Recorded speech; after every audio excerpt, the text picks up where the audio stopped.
Bonjour à toutes et tous, Jean-François Riot, journaliste à Liaison Sociale. Je suis ravi de vous retrouver sur notre plateforme liaisonsociale.fr et sur notre chaîne YouTube Liaison Sociale. Dans cette nouvelle vidéo, nous allons aborder la question de l'intelligence artificielle et plus particulièrement des IA génératives et de leur impact sur le marché de l'emploi et sur le domaine des ressources humaines. Alors, rappelez-vous, c'était il y a quelques semaines, l'intelligence artificielle faisait ses premières victimes sur le marché de l'emploi en France. La société spécialisée dans les outils de communication, Onclusive, annonçait effectivement un plan social concernant 209 de ses salariés, tous directement remplacés par un logiciel d'intelligence artificielle. Pour parler du sujet de l'intelligence artificielle et des IA génératives et des ressources humaines, j'ai le plaisir d'accueillir Cécile Dejoux, professeure des universités au CNAM, affiliée à l'ESCP Business School. Elle est également responsable des formations RH et du Master GRH et Transition numérique du CNAM. Et elle vient de lancer un MOOC intitulé ChatGPT et IA, mode d'emploi pour les managers et les ressources humaines. Bonjour Cécile Dejoux, merci d'avoir accepté notre invitation et de nous recevoir ici au CNAM. Alors pour parler des IA génératives, alors en quoi ces fameuses IA vont-elles transformer le monde du travail et en particulier le domaine des ressources humaines? Bonjour Jean-François. Alors c'est vrai que les IA génératives, elles bouleversent le travail et ça il faut en être convaincu. Elles le bouleversent en fait à 3 titres si on va vite. Le premier point c'est la vitesse.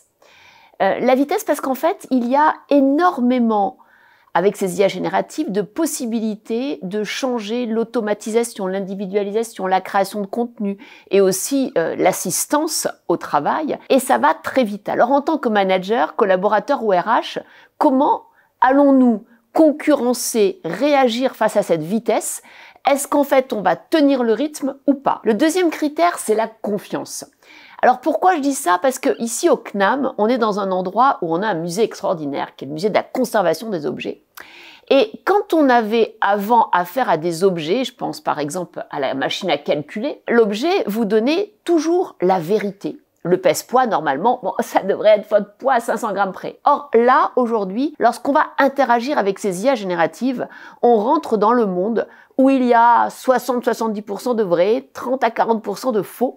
Et donc l'objet ne va plus être la vérité en tant que telle. Et c'est un vrai sujet par rapport à la confiance en la machine qu'on va devoir appréhender. Et puis le troisième point, c'est comment rester à jour. Il y a tellement d'objets, tellement d'outils qui sont aujourd'hui très intéressants, palpitants, voire transformants. Comment, en tant que manager collaborateur, peut-on avoir l'information, avoir le temps d'apprendre à les utiliser et le temps d'être optimum, d'être bon dans la valorisation de ces outils. Donc je crois vraiment qu'il y a ces 3 points, la vitesse, la confiance et l'appropriation qui sont déjà des jalons à poser. Alors dans ces conditions, est-ce qu'on peut dire que ces IA génératives sont des opportunités pour les managers et les professionnels des RH? Oui, c'est une magnifique opportunité. Et en même temps, il y a des vrais dangers, des dangers qu'il faut connaître pour les éviter. Je pense au plus grand danger, qui est le danger, en fait, de l'épuisement psychique. Les études et les recherches montrent que plus on travaille avec des IA génératives ou l'IA en général, plus en fait on peut avoir un problème de confiance en soi, un problème de réactivité, d'apprentissage et de doute. Un doute, pourquoi? Parce qu'on se dit en fait elle est jamais malade, elle va toujours de mieux en mieux, elle apprend et moi j'ai pas le temps de tout ça.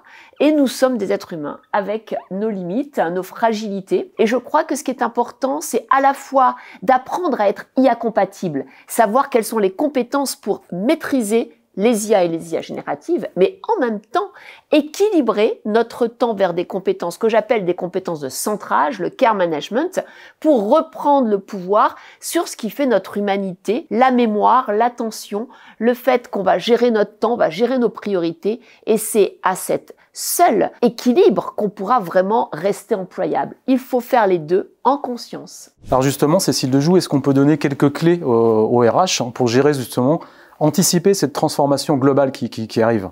Les RH ont un rôle majeur dans la transformation des métiers, avec l'IA générative ou avec toute autre disruption. Déjà, premièrement, il faut qu'il soit le vecteur de la stratégie de l'entreprise. Que souhaite l'entreprise? Est-ce qu'il y a une charte éthique vis-à-vis des IA génératives? Est-ce qu'il y a des do's et des don'ts? Ce qu'on a le droit de faire? A-t-on le droit d'utiliser ChatGPT ou pas? Ce qui est recommandé, mais dans des espaces spécifiques, par exemple des labs d'innovation. Donc, je crois que déjà, ce sont des courroies de transmission pour rappeler le cadre.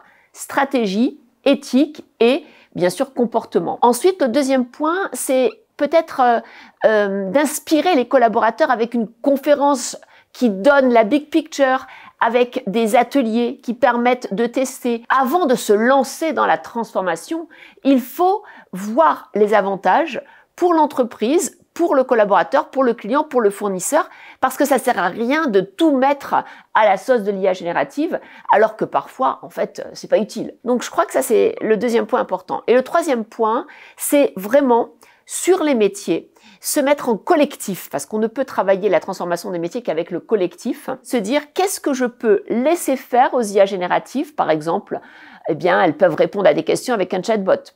Par exemple, je vais pouvoir automatiser certaines tâches dans le processus de paye. Par exemple, pour les recrutements, je vais pouvoir scanner des CV grâce à l'IA générative et avoir plus rapidement les bons profils, etc., etc. Par exemple, pour la formation, je vais faire des vidéos et je vais améliorer le son avec des IA génératives, ou je vais faire de la doublure, ou je vais faire de la traduction. Donc, vraiment, sur certains métiers, se dire quelles sont les tâches que je laisse aux IA génératives, quelles sont celles où elle va m'assister, je vais faire avec elle et ça va être beaucoup plus simple. Quelles sont celles où, au contraire, eh bien, je vais générer de la valeur ajoutée et grâce à elle, je vais pouvoir faire des choses nouvelles.